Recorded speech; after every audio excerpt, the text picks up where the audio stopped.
नमः सिद्धेभ्यः।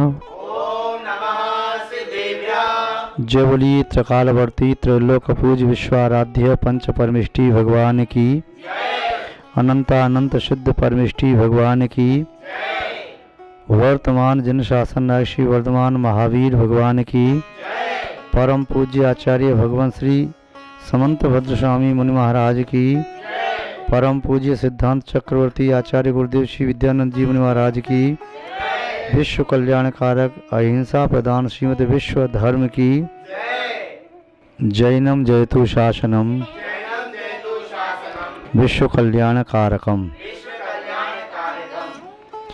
धर्म स्नेही सत श्रद्धालु यहाँ पर उपस्थित आप सभी भव्यवर पुंडरीक पुण्यात्मा महानुभाव, श्रीमद् शास्त्रराज रत्नकंडक श्रावकाचार आचार्य भगवान समंतभद्र स्वामी की एक अनुपम कृति, ग्रस्तों की व श्रावकों की एक प्रामाणिक आचार संहिता।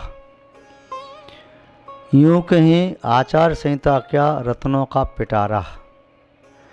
एक एक कार्य का रत्नों की तरह से दे दीप्यमान करने वाली है ग्रस्तों के जीवन को।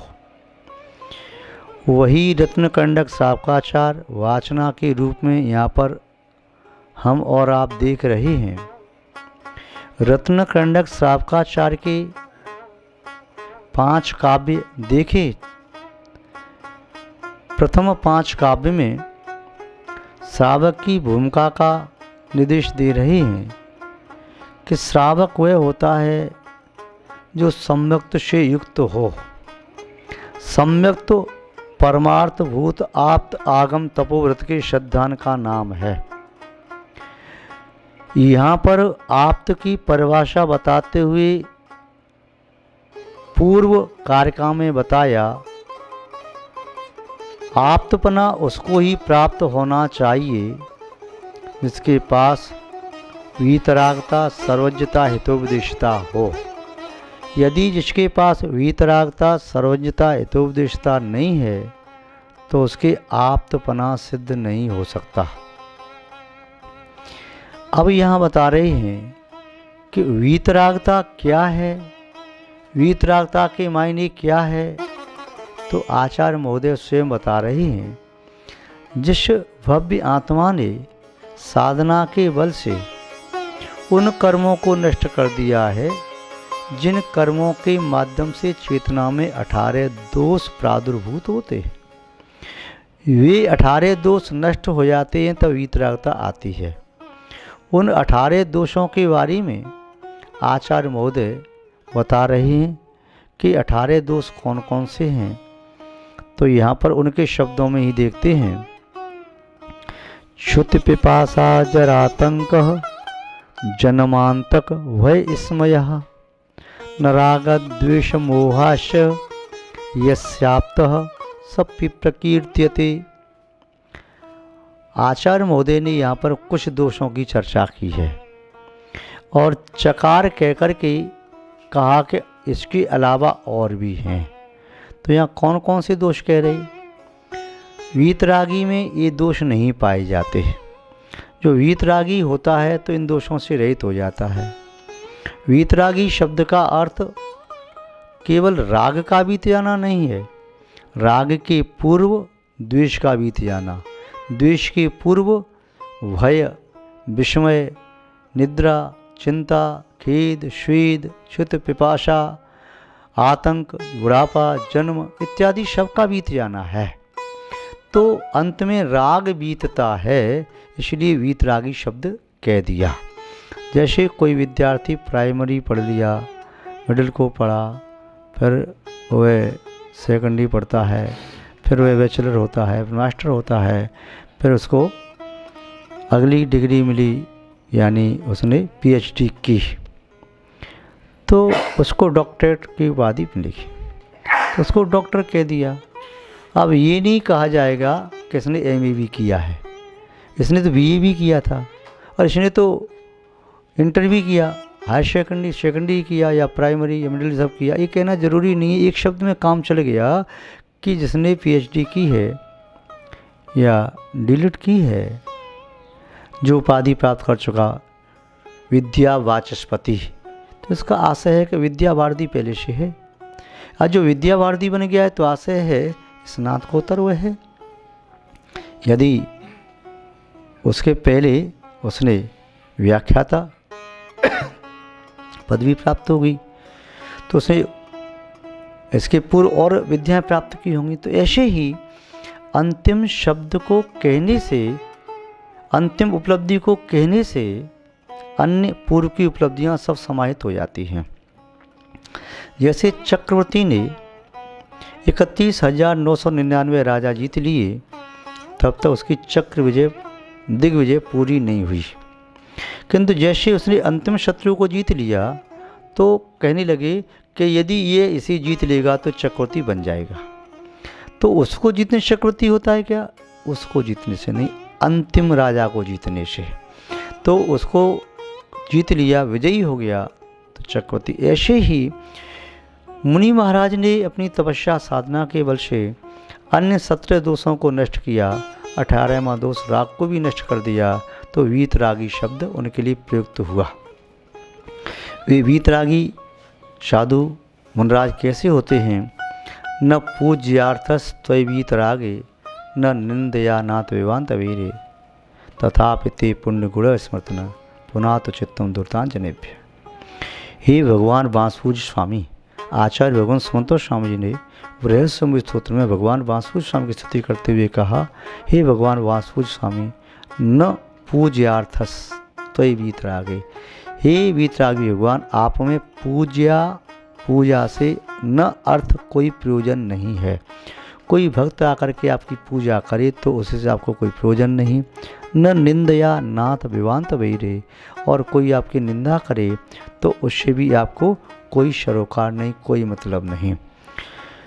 न पूज्यार्थस्त्वयि वीतरागे, न निंदया नाथ विवांत वैरे, तथापि ते पुण्य गुण स्मृतन, फिर भी आपके पुण्य गुणों का जो स्मृत करता है, पुनः तो चित्तम दुर्तांजनेभ्य, पाप रूपी इंजन के द्वारा जिसकी आत्मा खाली हो रही है, ऐसी आत्मा भी आपके गुणों का स्मरण करने से पुनः तू पवित्र अवस्था को प्राप्त होती है, वह भी धवल हो जाती है, निर्मल हो जाती है, उज्जवल हो जाती है।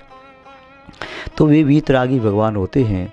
कोई वीतरागी साधक साधना कर रहे हैं, मुनि महाराज श्रेणी पर आरूढ़ हैं, भगवान पार्श्वनाथ स्वामी, पूर्व भव के वैरी कमठ ने उपसर्ग किया तो भगवान ने उस कमठ को अभिशाप नहीं दिया, और न ही कमठ के साथ कोई वाक युद्ध किया, न ही कमठ के साथ खड़े होकर के मल युद्ध किया, न ही कमठ के साथ दुर्भावनाओं से कोई उसे दुख पहुंचाने का उपक्रम किया, ना ही कमठ की आत्मा के प्रति किंचित भी मन में घृणा का भाव आया, और ना ही कमठ के प्रति राग का भाव आया कि तू अच्छा कर रहा है भैया, उपसर्ग और कर, जिससे मेरे कर्म नष्ट हो जाएंगे, मुझे जल्दी केवल ज्ञान की प्राप्ति हो जाएगी।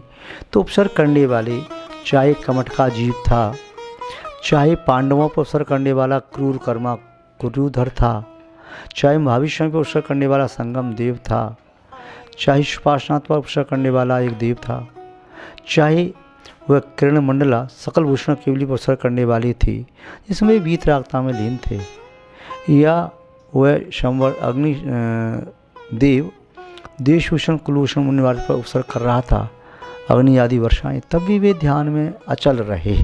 तो वीतरागता की विशेषता है कि वे अपने प्राण लेने वाले के प्रति भी क्षमता का भाव रख लें। मुनि महाराज ध्यान में बैठे हैं, एक व्यक्ति ने आकर के उन पर तलवार चलाई, तब दूसरे ने आकर उसी तलवार को बीच में रोक दिया, तलवार चली नहीं। दूसरे व्यक्ति ने आकर के मुनि महाराज के सामने उसकी तलवार तो रोक दी, उस शत्रु को अलग कर दिया, मुनि महाराज का भक्त बना दिया और रत्नों का ढेर लगा के पूजा की। जब मुनि महाराज ने ध्यान से आंखें खोली तो दोनों के प्रति समभाव रखा, साक्षी भाव, समभाव, मध्यस्थ भाव, किसी के प्रति किंचित राग का भाव नहीं, न किसी दूसरे के प्रति किंचित द्वेष का भाव, दोनों के प्रति क्षमता भाव, ये वीतरागता होती है। वीतरागता का आशय है तट की तरह प्रवृत्ति करना, नदी बह करके जाती है, तट वहीं के वहीं तटस्थ रहते हैं, स्थिर रहते हैं। नदी के साथ उत्साहपूर्वक विदाई देते हुए आगे चलते नहीं। नदी का पानी गंदा हो तो रोकते नहीं। नदी में फूल बह रहा है तो आनंद से मोद मनाते झूमते नहीं। नदी में कांटे या मुर्दे बह रहे हैं तो रूठ करके बैठते नहीं, मुंह फेर करके। वे तट हैं, तटस्थ हैं। तो वीतरागी भगवान भी तटस्थ हैं, संसार से भी और मोक्ष से भी। मोक्ष से भी तटस्थ हैं, हाँ मोक्ष से भी तटस्थ हैं, संसार से तटस्थ हैं। ऐसा कैसे हो सकता है? संसार की लंबी यात्रा करके आ गए और संसार के प्रति किंचित भी राग नहीं। संसार की यात्रा करके आ गए, जो फल भोग लिया द्वारा भोगेंगे नहीं तो द्वेष भी नहीं। तो मोक्ष के प्रति तो राग हो सकता है? नहीं। समस्त इच्छाएं मरने पर ही मोक्ष अवस्था प्राप्त होती है। उनके मन में कोई वांछा नहीं है। वे तो कर्मों को नष्ट कर रहे हैं साधना के बल से। मोक्ष तो अपने आप प्राप्त हो जाएगा। आत्मा तो अपने आप शुद्ध हो जाएगी। जब आत्मा शुद्ध हो गई तब फिर न कर्मों का बंध है, न संसार परिभ्रमण है। तो वीतरागी जो होते हैं वे तटस्थ होते हैं। उनकी वांछा न मोक्ष के लिए है न संसार के लिए है। बस अपना उपक्रम कर रहे हैं, मोक्ष मार्ग चल रहे हैं। चलते चलते मोक्ष की प्राप्ति अपने आप हो जाएगी। वे जानते हैं कि जब मोक्ष मार्ग में चल रहे हैं तो मोक्ष मिलेगा। न चलने पर कितनी बार भी कहें तो मोक्ष नहीं मिलेगा, चलने पर न कहें तभी मोक्ष मिलेगा, क्यों मार्ग ही वही है। तो मार्ग है सम्यक दर्शन, सम्यक ज्ञान, समुचार्थ का। तीनों की अभेद रूप आत्मा को उन्होंने प्राप्त करके उस मार्ग पर चलना प्रारंभ किया। तो वीतरागी प्रभु में दोष नहीं होते, क्योंकि जो द्वेष या दोषों से युक्त है वह वीतरागी भगवान नहीं हो सकता, वह आप्त नहीं हो सकता। और जो आप्त है तो उसमें दोष नहीं हो सकते। दोष और आप्त दोनों एक साथ नहीं ठहर सकते। अग्नि है तो उष्णता है, तो जल की शीतलता अग्नि में नहीं मिलेगी। जल है तो शीतलता है, उसमें अग्नि के गुण धर्म नहीं मिलेंगे। आप कहेंगे कि जल को भी तो अग्नि से गर्म किया जा सकता है, किंतु वे जल कुछ देर के लिए उष्ण भले ही हो जाए, किंतु उस तपे हुए जल में अग्नि के समग्र गुण नहीं मिलेंगे। अग्नि दाहक होती है, पाचक होती है, प्रकाशक होती है, ऊष्मक होती है, तम अपहारक होती है। तो ये गुण जल में नहीं है।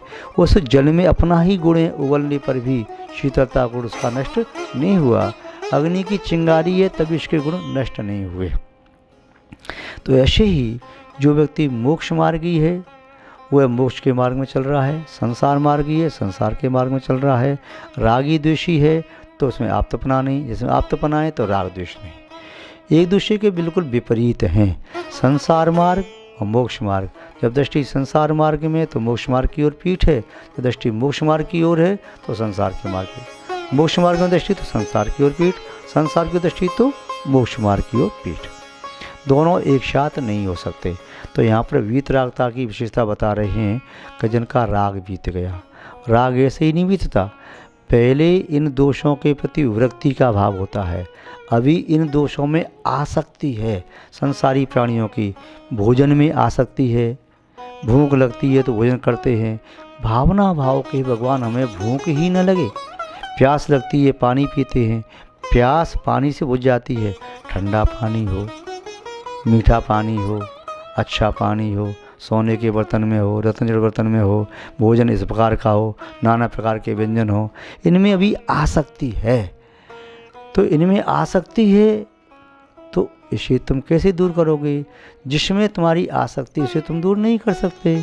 आपकी आसक्ति जब कम होगी तो उसे दूर हो सकते हो या दूर कर सकते हो। तो इन दोषों के प्रति पहले आसक्ति कम करो। आचार्य समंतव स्वामी ने भगवान शांतनाथ की स्तुति करते हुए लिखा, स्वदोष शांत्या विहितात्म शांति शांतिर्विदाता शरण गतानाम भूयात भवक्लेश वयोप शांति शांतिजनो में भगवान। आपने अपने दोषों को शांत किया, अपने दोषों का अंत किया, अपने दोषों से विरक्त हुए, अपने दोषों को दूर कर दिया, क्योंकि आपने उन दोषों को दोष समझ लिया था। संसारी प्राणी जब तक दोषों को दोष नहीं समझता है, गुण मान लेता है, तब तक उनसे विरक्त नहीं होता, उन्हें छोड़ता नहीं। जब तक व्यक्ति को नहीं मालूम मेरे भोजन में जहर मिला हुआ है, तब तक भोजन को छोड़ता नहीं, अमृत मान के पीना चाहता है। जब ये भान हो जाता है कि जहर मिला हुआ भोजन है, मारक है या रोगवर्धक है, तब उसे छोड़ सकता है। तो क्षुधा, पिपासा जरा माने बुढ़ापा, आतंक माने मृत्यु, आतंक माने विघ्न बाधाएं, जन्म माने जन्म, अंतक माने मृत्यु, भय इसमें माने एक आश्चर्य, राग रतिभाव, द्वेष भाव और मोह, ये दोष यहाँ गिनाए। क्षुधा, पिपासा, जरा, आतंक विघ्न बाधाएं, जन्म, अंतक, भय इसमें राग द्वेष और मोह, ये 11 नाम यहाँ पर लिए। च शब्द में शेष 7 नाम और गर्भित हैं। वे 7 दोषों का भी उन्होंने शमन किया, तो कुल मिलाकर के 18 दोषों का शमन कर दिया। बीज की तरह से अंकुरित होने की शक्ति है। भव्य जीव निर्वाण पुरुष को तो भव्य है, वह निर्वाण को प्राप्त करने की योग्य है। ऐसा बीज जो अंकुरित होकर के वृक्ष बन सके, पुष्प फल पत्र आदि दे सके, ऐसा बीज तो अभी दूर भव्य है, वह तो बीज की तरह से जो बोरी में रखा है। जो बीज जमीन में बो दिया वह आसन भव्य है, अंकुरित हो जाएगा। अब वह वैराग्य को स्वीकार करता है, फिर वैराग्य स्वीकार कर अंकुरित हो गया, फिर आगे बढ़ा, वृक्ष बना, पत्ते आए, पुष्प आए, यानी उसकी दशा वीतरागता तक पहुँच गई। फिर पुष्प और अच्छे आने लगे, पूरा सघन वृक्ष हो गया, अनंत बन गया, और उसने फिर उत्तम फल को दिया, वह सिद्ध फल मोक्ष फल को दे दिया। तो राग से विराग, विराग से वीतराग, वीतरागता से फिर सिद्धत्व की प्राप्ति होती है।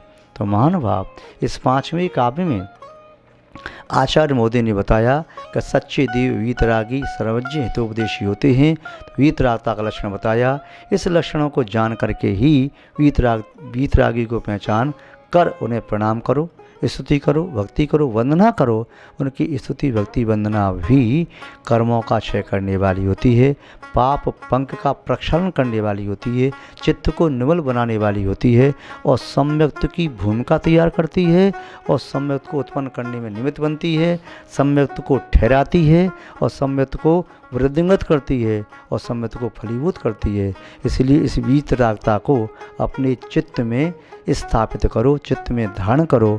वीतरागता तुम्हें वीतरागी बनाने में निमित्त बनेगी। इसलिए इस वीतरागता को सदैव अपने चित्त में धारण करना चाहिए।